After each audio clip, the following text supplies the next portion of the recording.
Hello and welcome to Nick's Nerd News. This is where you come to listen to breaking news when it comes to the nerd world.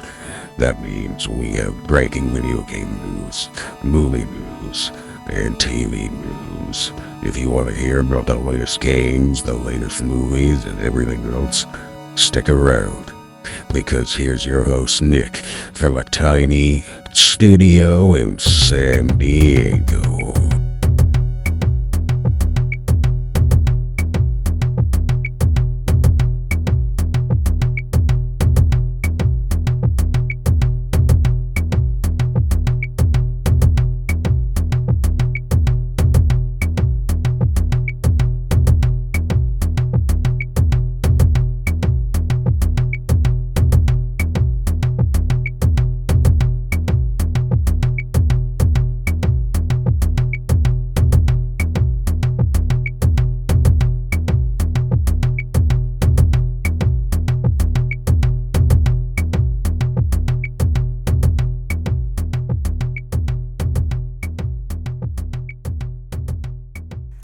What up, what up, what up? How are you guys doing? How are y'all doing? Did you have a good Easter? Do you celebrate Easter? Do you celebrate Passover? Happy Passover.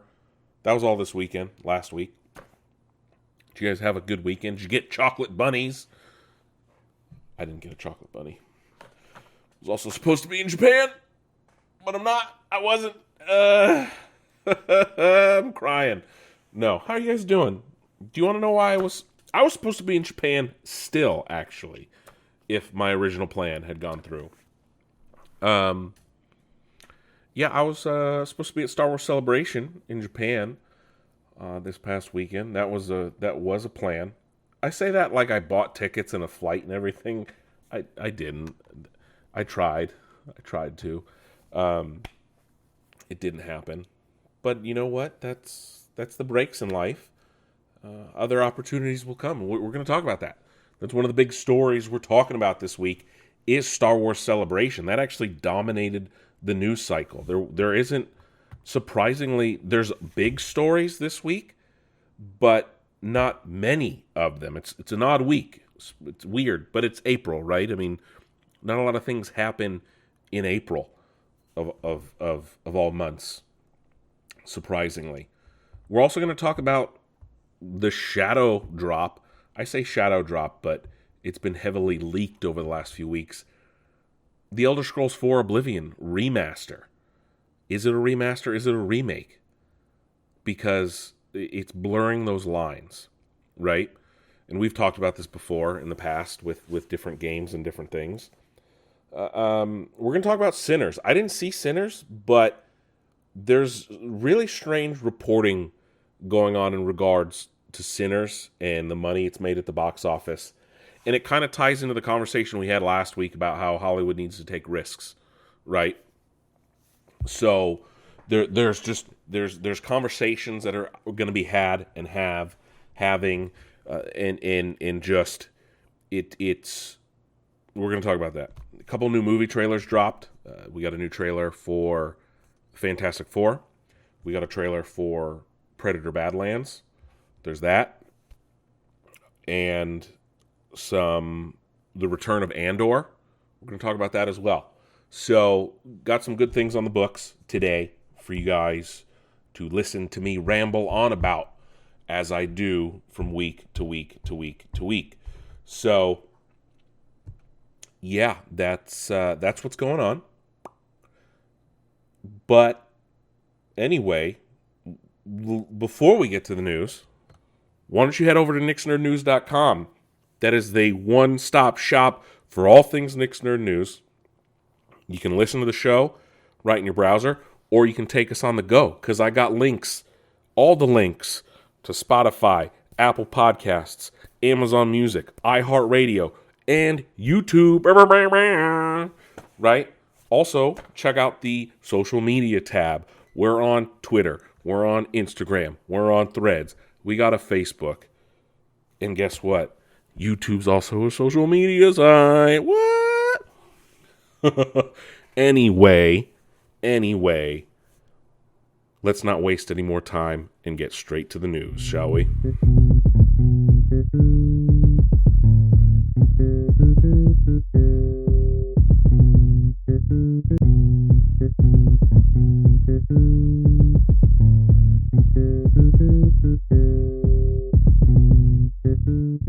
All right, so some things are going on in the gaming world. Some expected, some unexpected. I think there's no surprise to some of that.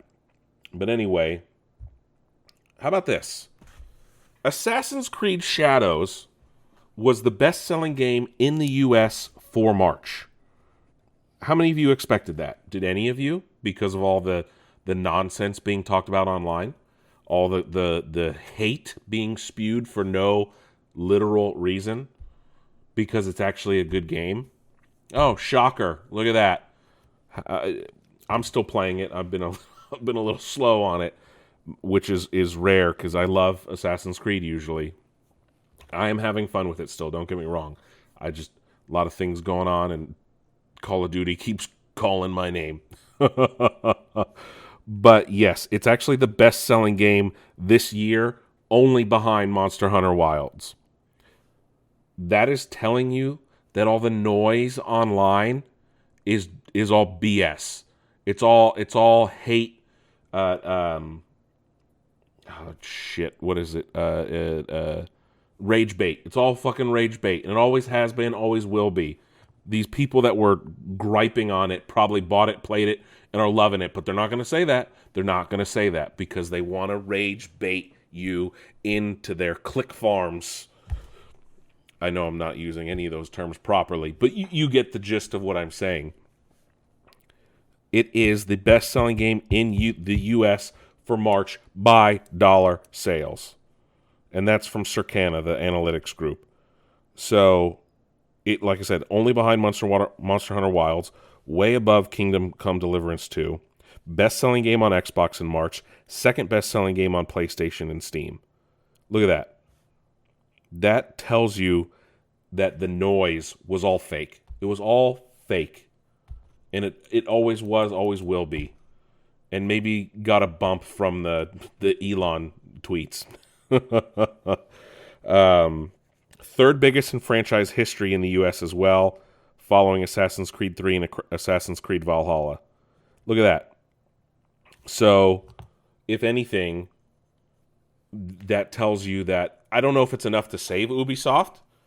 I don't know if it's enough to save Ubisoft, but it's definitely a feather in their cap to show you that, hey, ignore the noise. Ignore the noise. You should always ignore the noise. There's a lot of bullshit on the internet about everything all the time.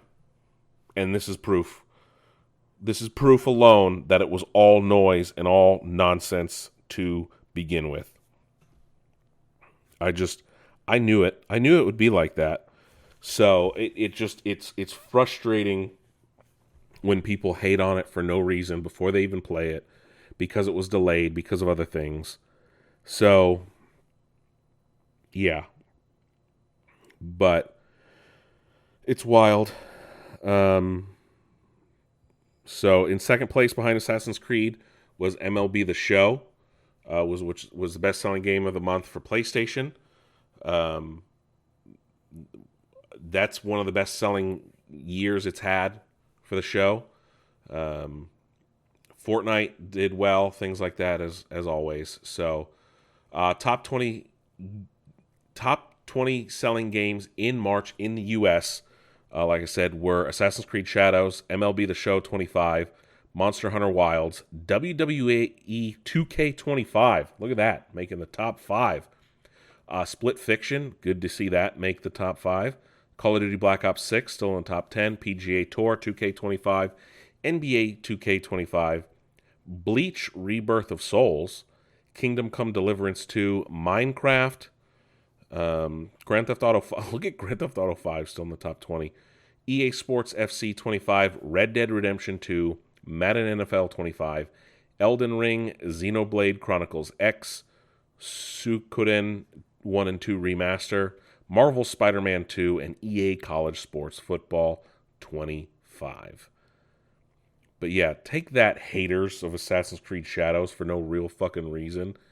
Jesus, get out of here. Bunch of babies, if you ask me. Oh, boo-hoo, this game doesn't do what I like. Yeah, well, it just sold massively. Take a fucking hike, all of you. Jesus, Nick, calm down.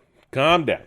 Anyway, Nintendo had another Direct last week related purely for Mario Kart World. It was about 15, 20 minutes. It was not long. So, it showed off new courses, new, old, interconnected map that's going on with this new, how it's an open world style game. That was happening.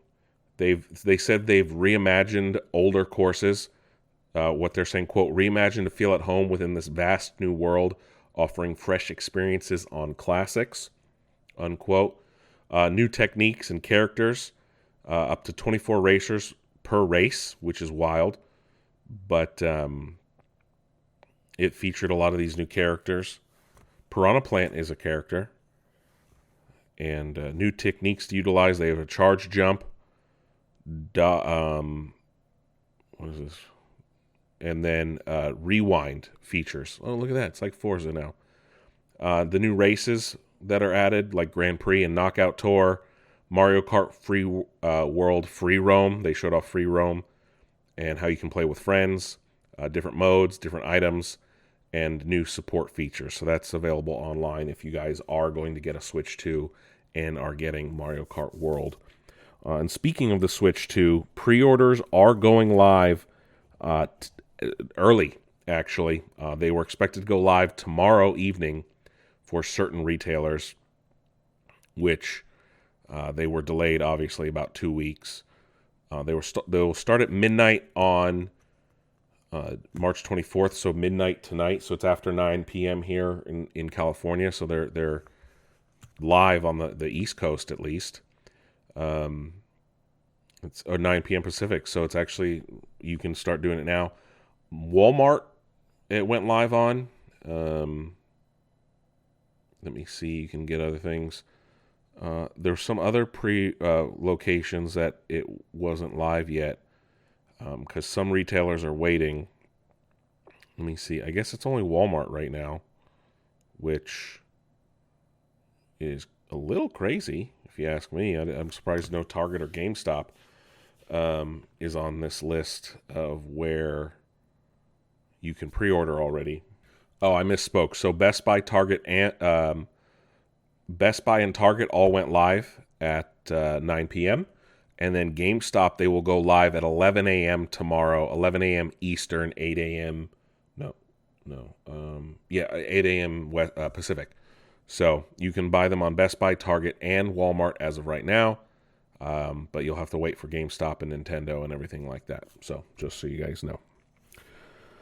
Marvel Rivals, which of course has taken over the gaming world by storm, is adding an interesting tie-in event soon. And that is Marvel swimsuits. And if there's any game that I don't think should have swimsuits in, is Marvel Rivals, for a multitude of reasons. And if you live on the internet or anywhere, really, I'm sure you've seen some of the content that has been created on Instagram, on TikTok, on Imgur, Reddit, places like that. Some not for the faint of heart. That's for damn sure. This is trending into Dead or Alive beach volleyball territory, and it's to tie in with the Marvel swimsuit comic event, which I always think is wild. So I just, of all things, it's the wrong game. I'm sorry, but this is not the game to be putting that in, because there are a lot of horny gamers out there, and they're already riled up based on what's already available in Marvel Rivals. I don't think they need any more. So, yeah, that's, just be prepared to be inundated on your various social media feeds if you follow gaming content or Marvel's Rivals content in general. Anyway, we'll circle back to the Switch here for a bit. So, I guess about 34 years ago, Paul Rudd did a commercial for the Super Nintendo. Now we're playing with power. I've never seen it before, didn't know it existed until really this week, because they hired Paul Rudd to come back and do it again, but for the Switch 2, calling it Now We're Playing Together. And he's essentially wearing the same outfit. Paul Rudd, who is somehow ageless, looks exactly the same, essentially showing off Mario Kart World and some of the new features. But I think it's funny I think it's funny, and it's fun and nice when they kind of harken back to that, especially when the actor, the person involved in the ad, is still around and still available. I think that was smart for Nintendo to bring him back for that commercial. I think that's really cool. Sony announced that the Ghosts of Yotai game will release in October. They are really trying to avoid Grand Theft Auto 6. We still don't have a release date for it, but I know they're trying to get out of its way. That's for damn sure. PlayStation has announced the return of classic console themes to PlayStation 5 that were originally released for the 30th anniversary. They've returned after they were pulled from the console earlier in the year. So that's nice to see them back, which was very interesting for sure. Days Gone is getting a remaster, if you guys did not know. What's with Sony and remastering their games that are not even that old? Anyway, speaking of remasters, we're going to talk about one, but at least that game's 20 years old. Days Gone Remastered is releasing soon, but they have announced that a new feature will allow you to slow down the speed of the game. Remastered releases on Friday, the 25th, but you'll be able to change the playback speed and things like that, because I don't know why you play a zombie game but speed down the zombies. I don't understand that. I don't understand it, but whatever. It's up to you. And final bit of Switch 2 news. It's all very Switch dominated today, along with Oblivion, of course. Nintendo has announced that 2.2 million people applied for pre-orders of Switches at the My Nintendo store in Japan alone, and is warning people they will probably miss out. They will miss out on pre-ordering directly from Nintendo. In a statement issued on Twitter, Nintendo President Shuntaro Furukawa said the company saw, like I said, 2.2 million people in Japan alone pre-order, which is wild. They are trying to improve production numbers, things like that. Obviously, there's going to be some issues getting here with tariffs and things like that.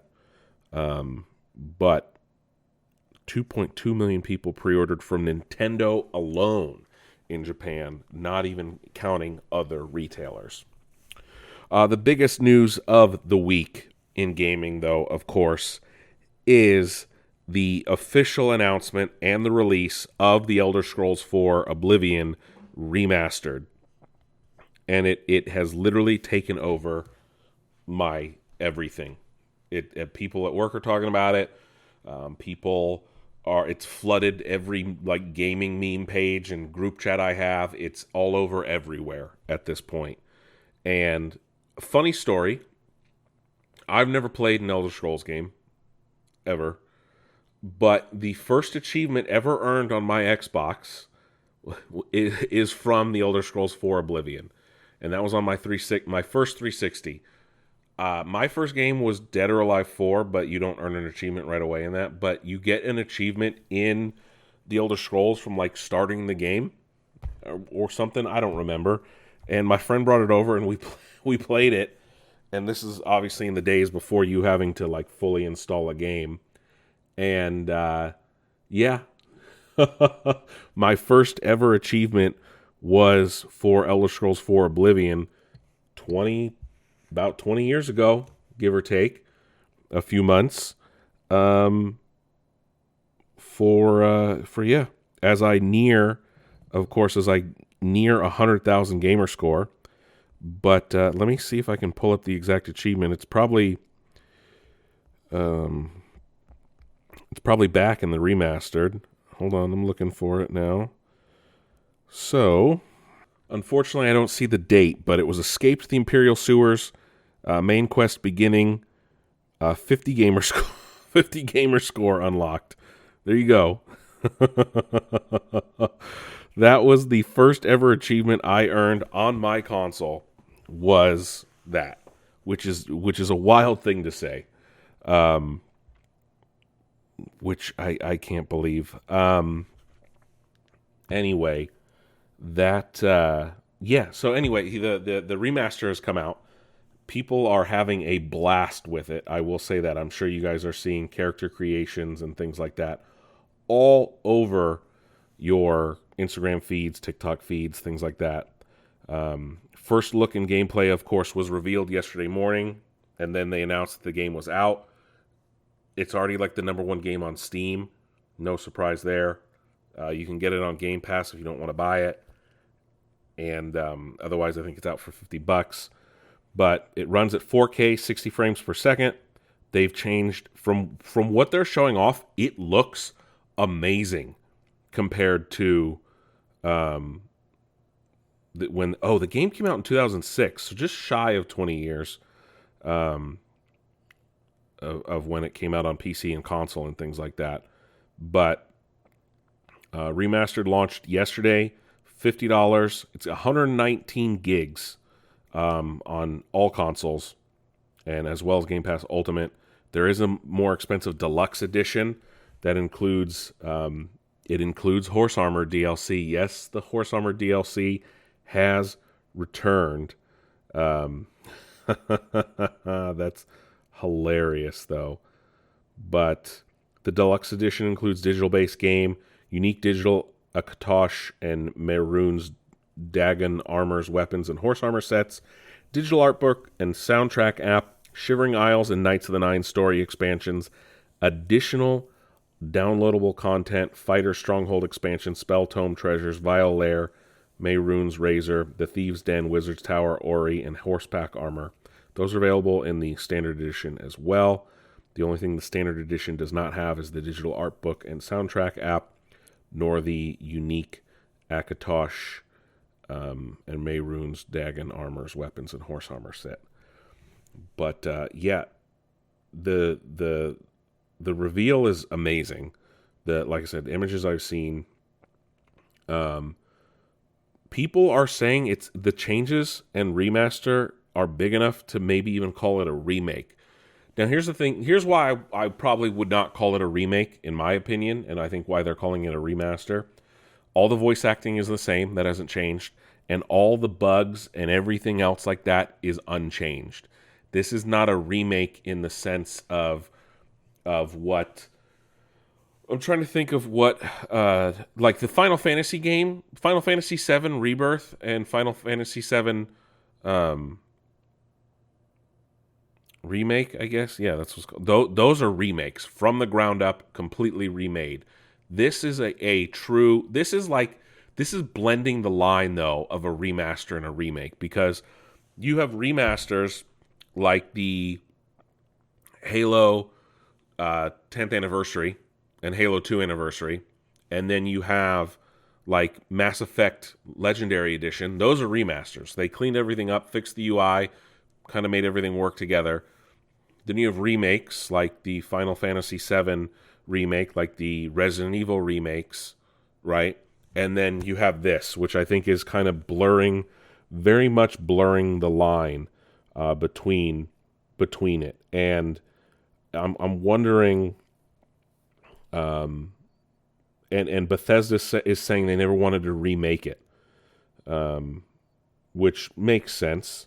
So, in a post on Twitter, Bethesda said, quote, "We never wanted to remake it, but remaster it, where the original game was there, as you remember playing it, but seen through today's technology," unquote. So that's kind of what they are trying to explain this as. They said, they quote, "We looked at every..." It's a huge post, So maybe I'll just read the whole thing because it makes sense into what their approach is. Let me see. Some of these Twitter links suck, and I'm sure you guys are aware of that. So Bethesda Game Studios tweeted out a message saying, quote, "It's been thrilling for all of us here at Bethesda to revisit a game so close to our hearts with Oblivion Remastered. When we started this project in 2021, we aimed to breathe new life into the chapter of the Elder Scrolls that set the path for so many of our games after it. We never wanted to remake it, but remaster it, where the original game was there, as you remember playing it, but seen through today's technology. We were so fortunate to work with an unbelievable team and partners at Virtuous. Even though we had worked together before, we had never attempted something on this scale. Every piece of art, animation, special effects, and part of the world would be remastered. Some new voices would be recorded while keeping the originals there as well. Game systems were updated to feel better in your hands, leveling systems modified for smoother progression and balance. We looked at every part and carefully upgraded it, but most of all, we never wanted to change the core. It's still the game from a previous era and still feels like one. We know many of our longtime fans will be thrilled to revisit Oblivion in the land of Cyrodiil, but there are so many who have never played it. We can't thank you enough for all the support you have given us and our games over the years. Our hope with this remaster is that no matter who you are, when you step out of the Imperial Sewer, you feel like you're experiencing it for the first time. We can't wait to hear about your adventures. All the best, Bethesda Game Studios," unquote. So there you have it. Their goal is essentially was just to remaster it, fix it up, make it feel a little bit better, but ultimately it is still a game from 2006. Hey, at least it's not another Skyrim port, right? One of the nice things Bethesda did is that they gave the entire Skyblivion modding team keys to the game, so that way they can play the game themselves. It's really great for them to give the modding team to get it. Mods are already live and online. People are already getting mods into the game. I'm not surprised. Like I said, it has all the bugs and glitches and everything from there, so it sounds like they didn't really change anything. So it's not really a remake. It hasn't even been out for 24 hours, really, and we're already getting all of it. People on Reddit are like, glad to see nothing's changed. Saying it's the exact same, just with a new fresh coat of paint, which is, see, this is not a remake. This is literally makeup on a pig. I don't mean it in a bad way, but it had a huge launch on Steam. It already hit 180 concurrent players on the first day. It's obviously going to go bigger and bigger and bigger. This is a huge launch. I'm sure it makes Xbox happy and Microsoft happy for them. And hopefully they keep the momentum going, obviously, with whenever Elder Scrolls 6 comes out. And I think a lot of people now are calling for a Morrowind remaster as well.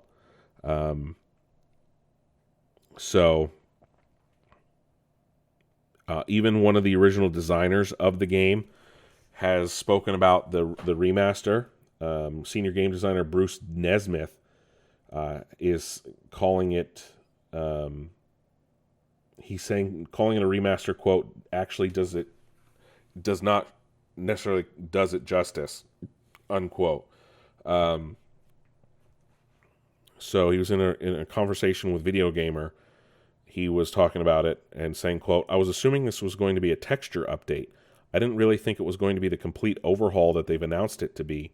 I would not have batted an eye at that, but to completely redo the animations, the animation system, put it in Unreal Engine, change the leveling system, change the user interface, I mean, you're touching every part of the game," unquote. Followed up by saying, quote, "That's a staggering amount of remastering. It almost needs its own word. Quite frankly, I'm not sure remaster actually does it justice. The closest that could come to categorizing it is Oblivion 2.0, unquote. So, right, like I said, I agree with him where it kind of blurs this line between remaster and remake. I wouldn't necessarily call it a remaster, and I wouldn't call it a remake, though, because of everything that's kind of in it still. So I'm sure you guys have seen everything online. The character creation alone is creating a new level of meme I haven't seen in a while. But it's it is blurring that line, and you got to wonder, right? And we were just talking about Days Gone remastered. That's going to be a remaster. That's what a remaster is. They polish things up and put it out, right? It's not necessarily what this is doing, but this is kind of similar to like I said, the Halo anniversary. Those are remasters in the sense that they just have a new skin on them, right? It's closer. This is kind of that in between then when you're looking at levels of remaster. But this is trending very close to the remake line.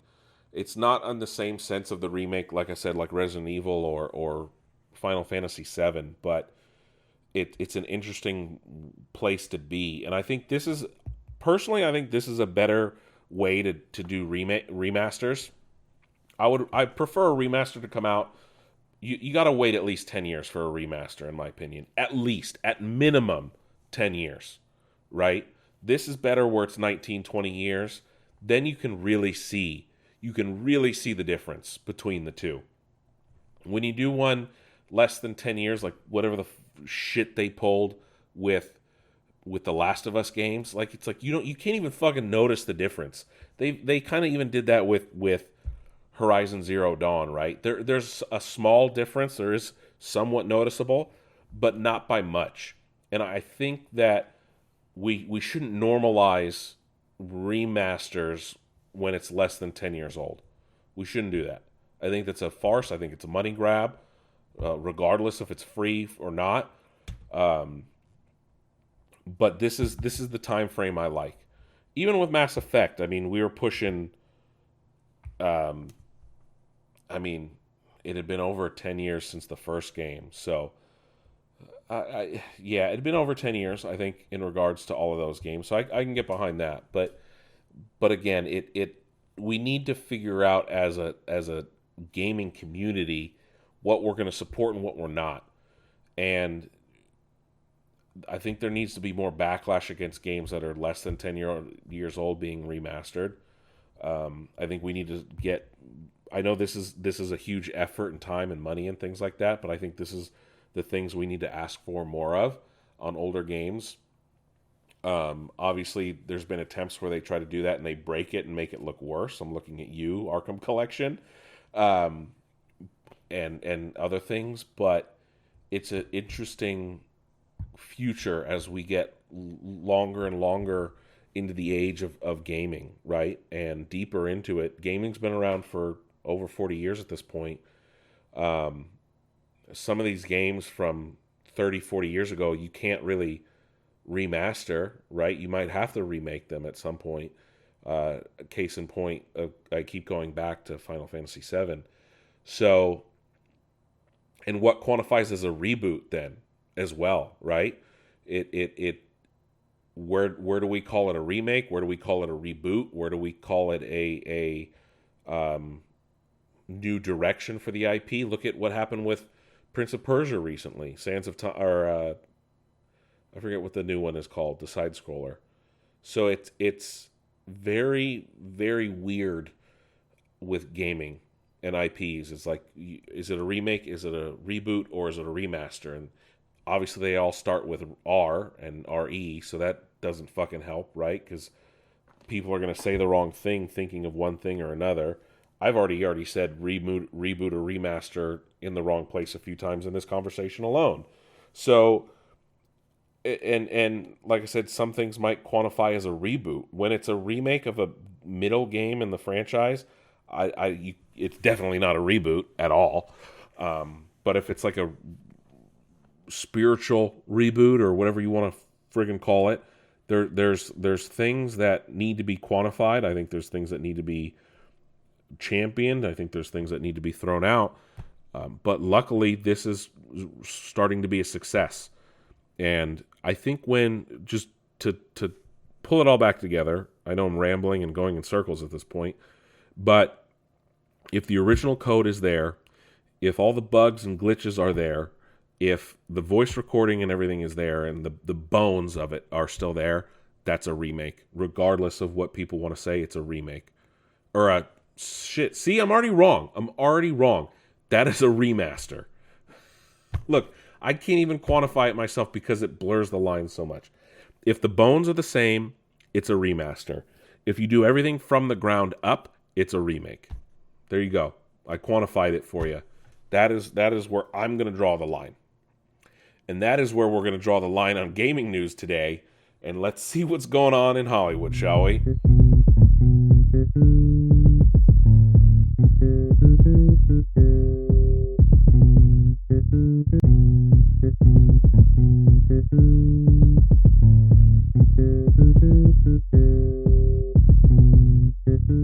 Yeah, I really started talking in circles there.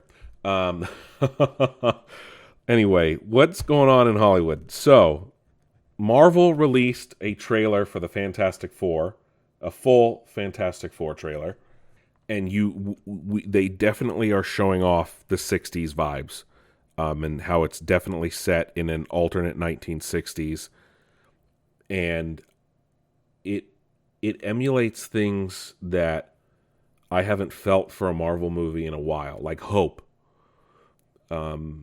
I'm very excited for this movie in a way I've never been excited for Fantastic Four. They showed off the Silver Surfer. They showed off some Galactus. You get a feel that you really understand that this is an alternate universe, and I really, really like that they're playing into that. And I think the team has some great chemistry in it. This is a movie that I think will do really, really well. Even though it's competing with Jurassic World Dominion, or Jurassic World Rebirth, and Superman. I really think that we're going to have a great July for movies. Now, on the reverse side of this, I don't think this is a sentence I thought I would ever say, given how certain things play out. Clueless is getting a sequel series, and Alicia Silverstone is returning as Cher. As if. It's currently in development with Peacock, is being reported by Variety. No plot details have been released or anything like that. Just all we know is that Alicia Silverstone is back. It will be continuation of the story that began with the original film, and then the television series and things like that. This is different from the spin-off that Peacock tried to make back in 2020, but executive producers Josh Schwartz and Stephanie Savage, who created Gossip Girl, are executive producing the reboot series and will write alongside Jordan Weiss.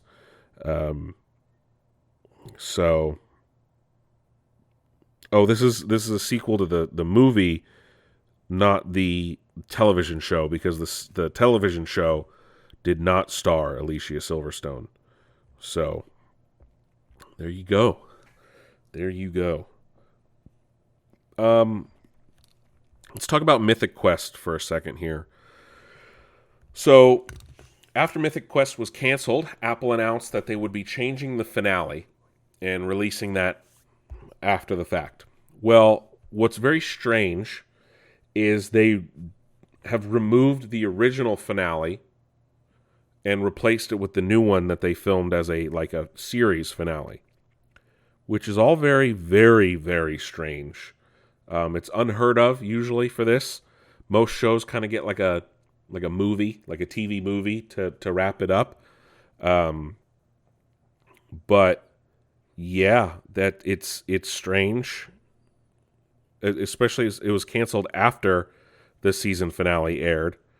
And then 2 weeks later, they replaced it with a new version.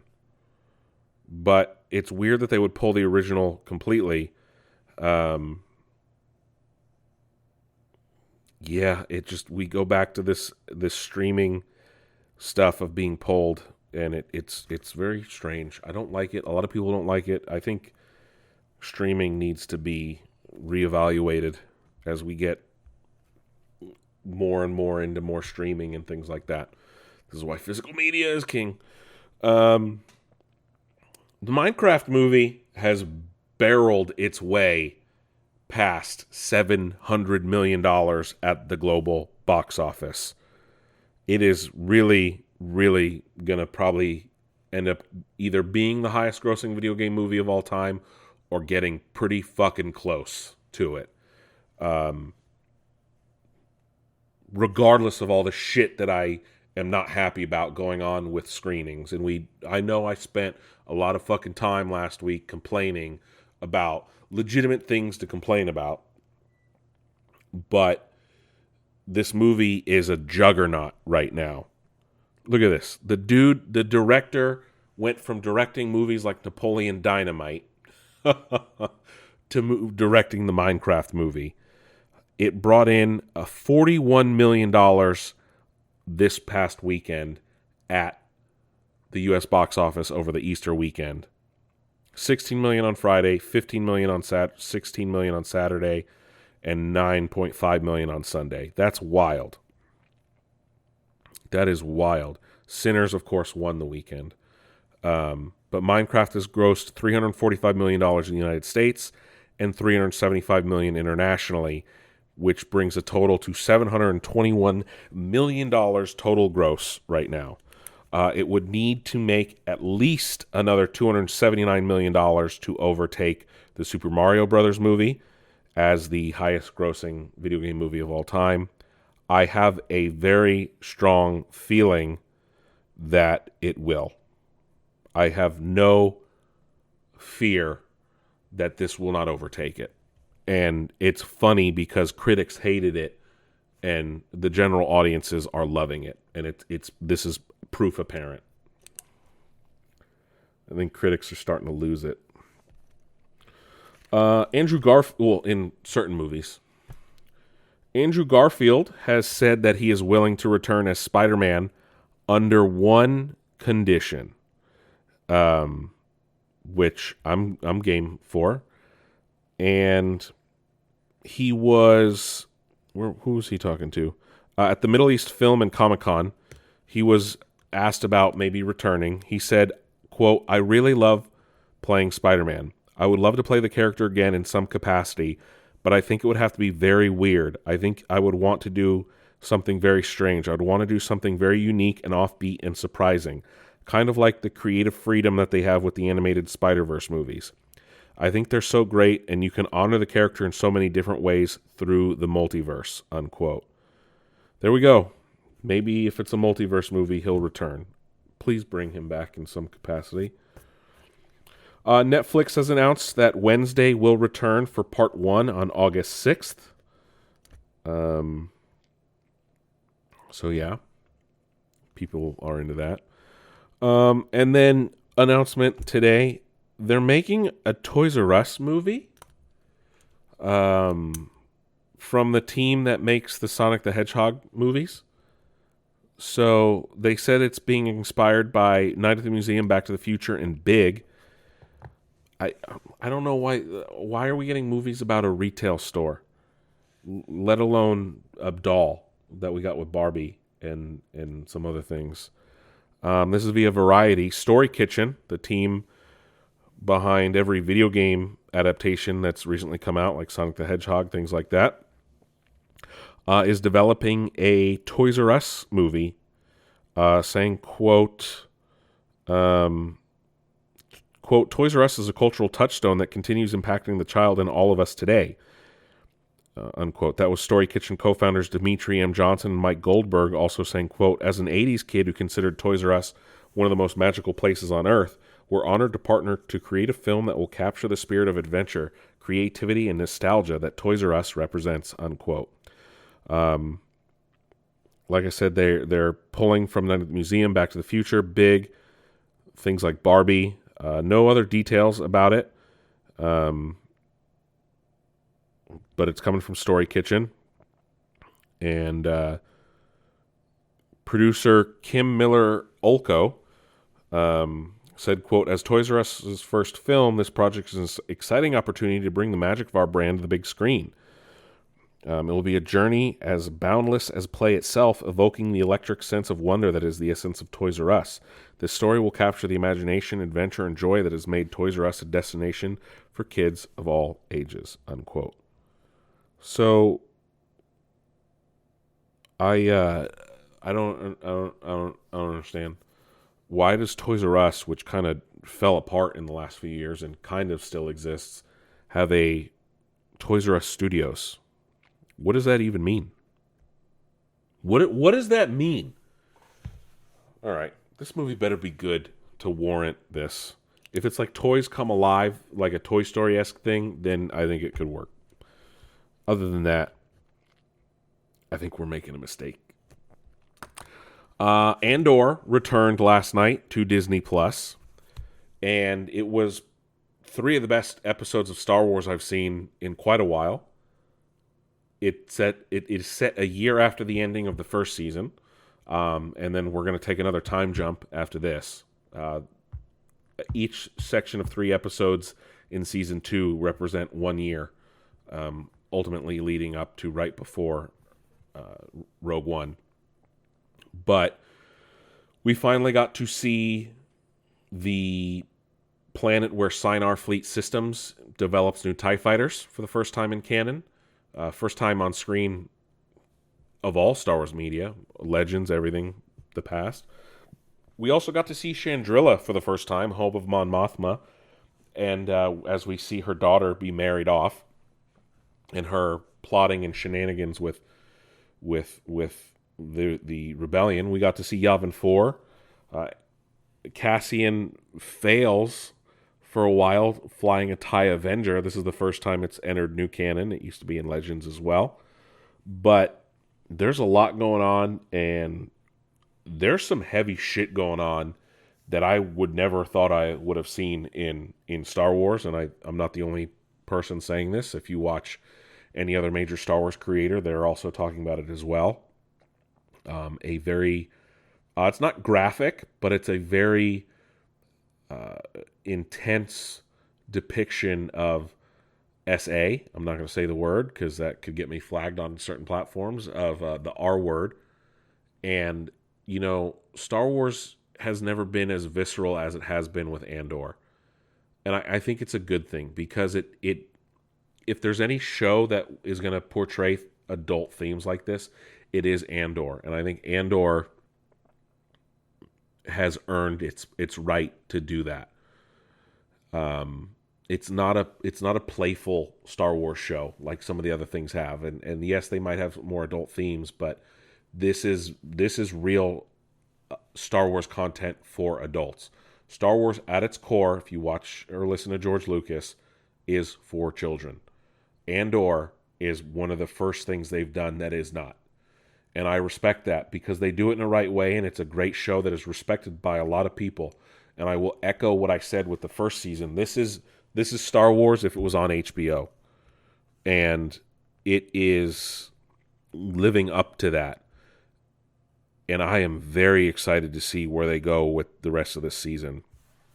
Mon Mothma is becoming a very, very great character that we went from knowing very little about when she first appeared in Return of the Jedi to knowing very much more about her involvement with the rebellion through Star Wars Rebels, now Andor, things like that. There was a crossover character from Star Wars Rebels, which a lot of people were surprised to see. We saw the end of a couple characters. There's a scene, there's a couple scenes that create a weird, like, dinner party in the apartment of Dendra Mira and things like that with Cyrodiil, which is a weird relationship, but regardless, it's very 70s because it features fondue, and it just feels like it would have been put in something George made a while back. But other than that, it is a great, great second season beginning. And Andor Season 2, with those 3 episodes, is now the highest rated Star Wars project on Rotten Tomatoes. It is at 99%. I might have dropped to 98%. It is the highest rated critically acclaimed Star Wars project of all time on Rotten Tomatoes, and it's the first 3 episodes of season 2 of Andor. That is a crazy thing to say. But if you guys have not watched Andor, and you love Star Wars, you need to watch Andor. It is that good. It is that good. Oh, today, 20th Century Studios put out a new trailer for Predator Badlands, the second Predator film we're getting this year. Also directed by Dan Trachtenberg. And it looks like they're going back to the planet that was in the movie Predators that starred Adrian Brody about 10-something years ago, where they're like a bunch of people are on the planet that were brought to the Predator planet to be hunted. Looks like they're going back there. It's featuring some different looking predators and things like that. I already noticed an Easter egg, which I know everyone's used to the Predators fighting the aliens and from aliens, right? And things like that. But in the ship, there was the skull of one of the aliens from Independence Day. And I noticed that immediately. The movie stars Elle Fanning as well. But I think this looks like we're getting it from the Predator's perspective, which is very interesting indeed. That movie looks amazing as well. And then final bit of TV and movie news here before we move on to Star Wars Celebration. I want to talk about Sinners. Because Sinners, which I did want to see, I didn't get to it this weekend yet. Hopefully this upcoming weekend I'll see it. But so it won the weekend with $61 million in its global debut, which we talked about, Hollywood needs to take risks again. And Variety put out this tweet saying, quote, Sinners has amassed $61 million in its global debut.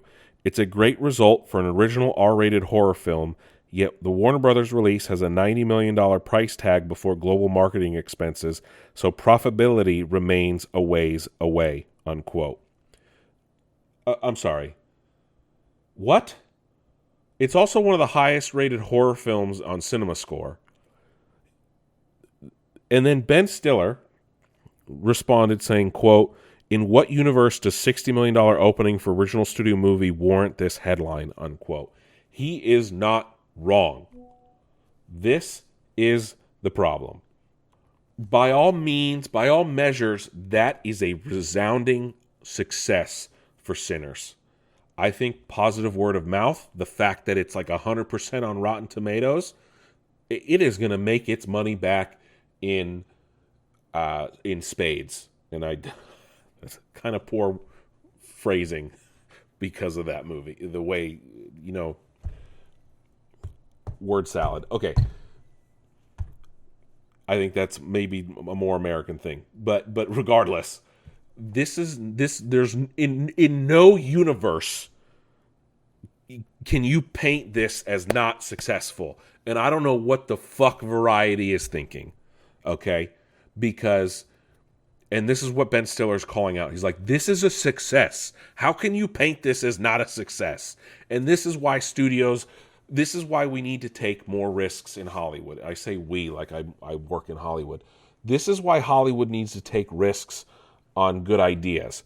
Because look at what Sinners is doing, right? They took an original idea and it fucking went off. It is doing gangbusters in terms of an independent studio movie, right?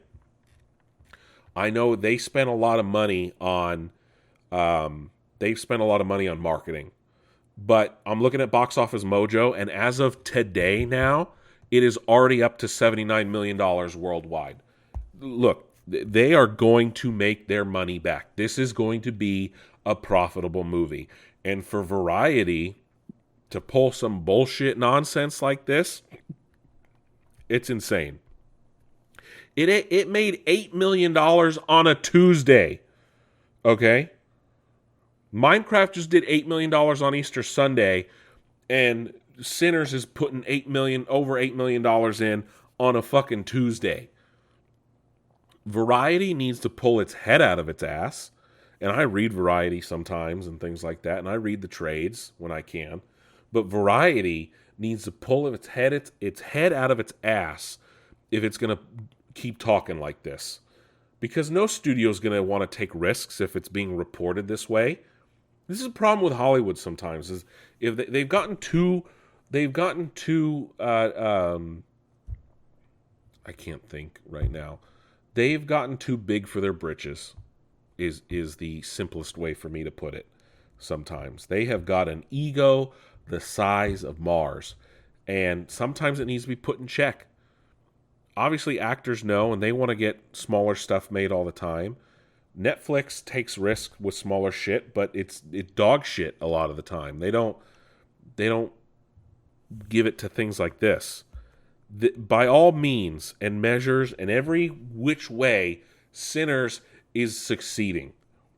But if you only read Variety, you'd think that this movie sucked and is going to be a fucking bomb. Like, are you serious, dude?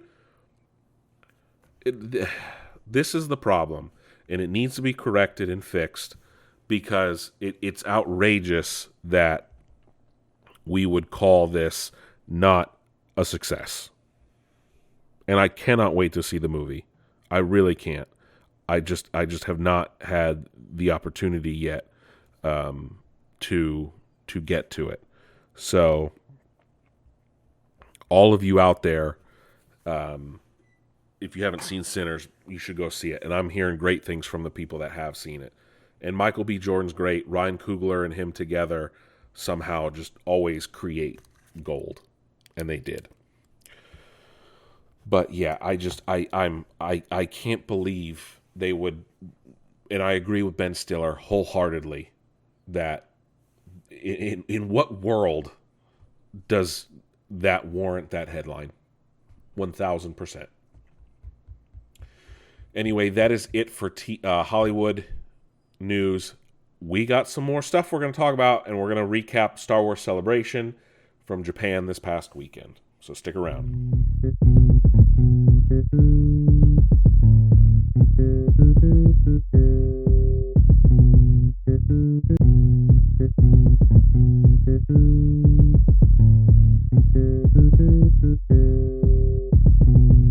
All right, so Star Wars Celebration kicked off last Friday in Japan. Obviously, I didn't go. I wanted to go. I really tried to go and just upset all weekend. Major FOMO.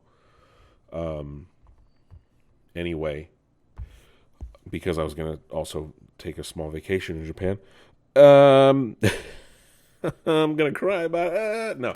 Anyway, got some big Star Wars news this weekend. And obviously, we always get big Star Wars news out of Celebration. The first panel was the Mandalorian and Grogu panel. Obviously, that's the next Star Wars film to release next May. We learned some things about Ahsoka. Dave Filoni, this is the first news of Ahsoka out of the weekend. Dave Filoni said that as soon as he left Celebration, they'd begin filming on Season 2. I really hate that shows have years between seasons now. Have I said that before? I think I've said that before. But we got a lot of news about the Sean Levy directed Star Wars film, which will be indeed the next Star Wars film to release. It is going to be called Star Wars Starfighter and will release in May of 2027. It takes place a few years after The Rise of Skywalker. It is independent from the rest of the saga. And of all the rumors you're hearing online, only one is true. Ryan Gosling will star in the film, and Ryan Gosling did come out on stage. He was at Star Wars Celebration, which is great. So this film is not a prequel. It's not a sequel. It will, like I said, takes place a few years after The Rise of Skywalker. It is called Star Wars Starfighter and will release in theaters May 28th, 2027, which is also the 50th anniversary. It's the 50th anniversary week of the original release of Star Wars in 1977. We also learned some new things about The Mandalorian and Grogu. Jon Favreau came out, confirmed that it will have, it was filmed in IMAX and will have an IMAX release. They actually had to adjust the sets for scale to fit right properly.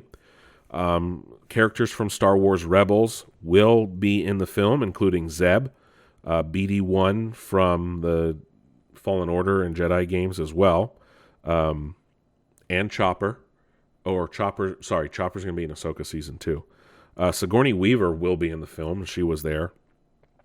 And they did show footage that did get released online. It features the Mandalorian and Grogu essentially like storming a walking AT-AT while in transit and like just going ham on the stormtroopers inside. You heard me right. We're watching AT-ATs in motion, walking, and Mando just flies up, opens up the hatch, and goes ham on the transport inside, the troopers inside. I saw some of it. It looked amazing. I cannot wait for this movie. It releases May 22nd, 2026. So that was the biggest news from that first panel. We also got some more news about Star Wars Outlaws. The Star Wars Outlaws DLC, A Pirate's Fortune, will release on May 15th. And as we return to Star Wars Outlaws, it will feature the famed pirate Hondo Ohnaka. And I think I said this when I reviewed the game. If any character needed to be in that game, it was Hondo, and he's coming to Star Wars Outlaws.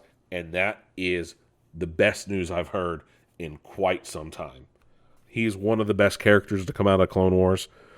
So it's awesome that he's going to be in Star Wars Outlaws.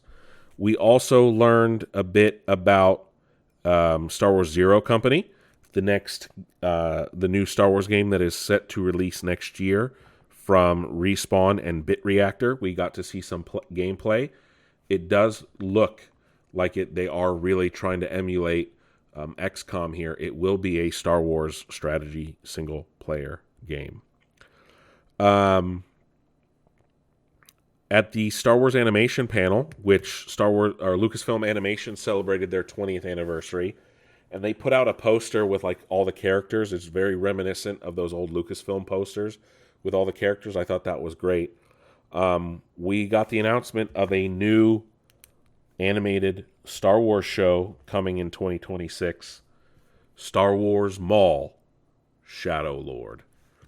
We are getting a brand new Darth Maul focused animated show. It will feature Sam Witwer returning as the voice of Darth Maul. The show is set to take place after the final season of the Clone Wars, and it is said to, quote, see Maul plotting to rebuild his criminal syndicate on a planet untouched by the Empire, unquote. So does that mean we're going to see the Maul, we'll get to the point of where Maul is in Solo: A Star Wars Story, and then ultimately where Maul and how Maul ends up on Tatooine at his final days. So this has me very, very excited. The crowd went wild. And see, this goes back to people complaining about Kathleen Kennedy. She is the one who says yes to this show. Okay? It's not Dave Filoni. It's not Sam Witwer. It's Kathleen Kennedy. And don't say she didn't do anything nice for all of you. Okay? And Dave Filoni, I saw people complaining about things Dave Filoni said. It's like, no, dude, this is why Dave's going to be the next best person to run things. Because he just loves it all. He said there's no good or bad Star Wars. He loves it all. It's Star Wars. And this is why Dave Filoni is the best person to take over after Kathleen. Just saying. Just saying. There was an Ahsoka panel as well. And we learned some new things and details about Ahsoka Season 2. And it really sucks that it probably won't air till probably the end of 2026. We got our first look at Rory McCann as Baylan Skoll. And we learned that Ahsoka will be looking to follow Balin Skull on Peridia, and I saw a couple people say that they really are thinking that Abeloth will show up in season 2, and I'm starting to think that as well. So it'll be interesting to see how that plays out. Hayden Christensen is officially returning for season 2 of Ahsoka, and that's probably some of the best news I've heard in quite a while. I'm happy to see people understanding Hayden and liking Hayden again. A lot more familiar faces will show up in season 2 as well. There was no moving footage of in a trailer they showed. It was mostly like concept work and things like that. Because they haven't started filming. Sabine, Ezra, Zeb, and Chopper will be back. So Zeb will be both in Mandalorian and Grogu and season 2 of Ahsoka, and I'm glad to see that little murder droid Chopper is back, and they have a new $100 Lego set of Chopper releasing on May 4th. Of course, I'm going to get that war criminal and build a model of him. A big plot point of season 2 will also feature Grand Admiral Thrawn facing off against Admiral Akbar, which is great because that was one of the biggest things in the original Thrawn trilogy of books, is him going up against Admiral Akbar. Those two are that's a very good thing for him to show and feature, and I'm just going to love more Thrawn, so I'm not going to fight that. They also showed off some other concept art, things like that. Filoni saying, quote, X-Wings, A-Wings, and wings I can't tell you about, unquote, which I'm going to be pulling for the K-Wing, the most ridiculous ship in all of Star Wars. They did say they're still rewriting some episodes, but production did begin this week. We also learned more things about Ahsoka per Dave Filoni. He's the one, of course, that came up with it. He said he was inspired by Studio Ghibli's Hayao Miyazaki in his life. His favorite movie is Princess Mononoke. And that's one of the reasons that Ahsoka has 2 wolf fangs on her cheeks, per him. Jon Favreau and Rosario Dawson were also on stage as they talked about it. And they essentially had the idea after the first season of The Mandalorian. So, yeah. This is all great news for Ahsoka. So, I'm excited to see where they go with season 2. I really liked Ahsoka, especially Thrawn being in it. So, I love Thrawn. Star Wars and Fortnite are teaming up again. Oh, Jesus. And they're bringing Darth Jar Jar into Fortnite. I can't anymore with this shit. Really? Fucking... They're adding more ships and vehicles and weapons and characters from Star Wars. Whatever, man. Cool. Sure. Take it. Do whatever you want. God. We got a release date for Star Wars Visions Season 3. That will debut October 29th, 2025. But on top of that, we're actually getting a spin-off series from Star Wars Visions. A mini-series that will focus on the Ninth Jedi, which is that was a short from the first season, I'm pretty sure. So 9 short films will feature in Season 3 from different Japanese anime studios. Studio Trigger is back, Wit Studio, David Production, Kamikaze Duga, Anima, Kinema Citrus Co., Polygon Pictures, Production IG, and Project Studio Q. I think some of those are returning as well. 3 episodes will be a continuation of stories from the previous seasons. Those are Kamikaze Duga's The Duel, Kinema Citrus Co.'s The Village Bride. Oh, dude, I think I really liked The Village Bride. And Production IG's The Ninth Jedi. Hold on, let me look. All right, so The Duel was that epic episode with like that samurai. They did like a book and stuff based on that, so they continued that. So I'm happy that one's getting a continuation. The Village Bride. Okay, The Village Bride was one of my favorite ones. That featured a cool like Sith or Jedi in there that I really, really enjoyed. I thought that was a great episode, both visually and storytelling wise. Okay, why isn't this website working? And then the Ninth Jedi. Okay, that one was interesting as well. So that's going to get a continuation of. That's actually going to get a miniseries continuation. It's a new spin-off series and longer stories and things like that. So I don't know if it's only on the Ninth Jedi or not, but it will be a continuation. Oh yeah, Star Wars Visions presents the Ninth Jedi. So yeah, it will be its own separate spin-off miniseries. So that's a really great thing to hear. I'm glad we're getting a continuation of some of these stories, though, because some of them were kind of left with pretty big cliffhangers. So I'm happy to see a continuation of some of them. I do like to hear that. We got some news in regards to what's happening at Galaxy's Edge in the theme parks. The Mandalorian and Grogu will be joining a new update to Smuggler's Run, which explains Smuggler's Run doesn't involve Han Solo, so this is probably how they can explain that he's never met Han Solo. They are also adding a few new planets, like Coruscant is going to be added, Tatooine, Bespin, and Endor, so you don't always have to be at Batuu. This will arrive May 22nd in 2026, so it's going to be about a year before all this stuff is added. And it will follow a different path from the Mandalorian and Grogu movie, but it will feature Din Djarin and Grogu in exciting new ways, they said. Bespin too? Did I say Bespin? Yeah, I said Bespin. But yeah, those are all being added. The engineer is being given an expanded role based on what they did. I finally got to do that last year, and the engineer just kind of presses a button. But you got to take care of Grogu while you're the engineer. But yeah, it's a choose your own adventure type stuff. But I'm happy they're adding more planets to it, including Coruscant and Endor and Tatooine, and Mandu and Grogu. So that's kind of big stuff. We also learned about a new Star Wars show coming from the Lost showrunner, Carlton Cuse.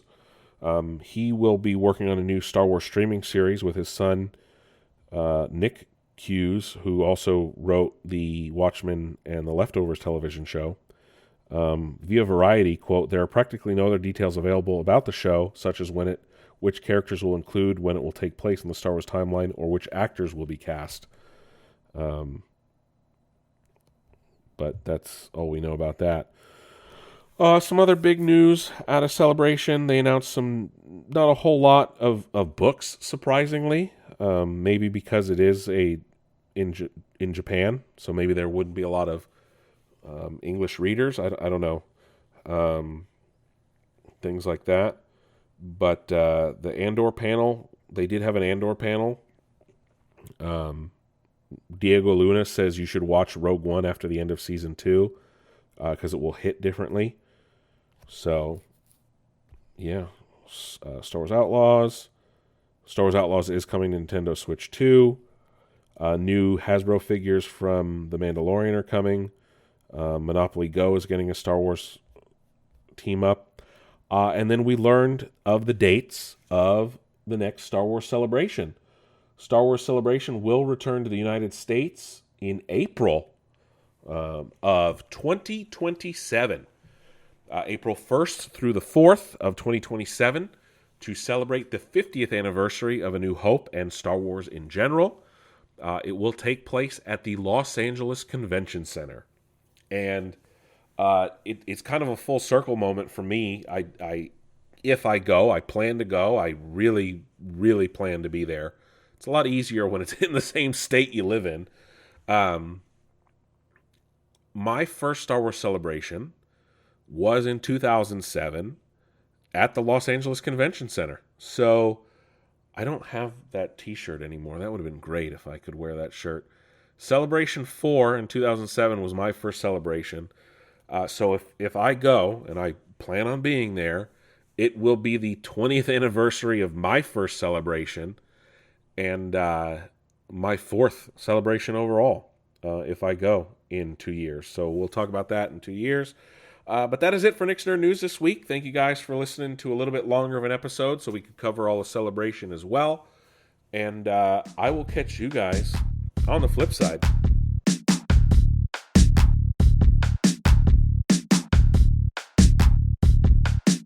This has been a production of Nick's Nerd News.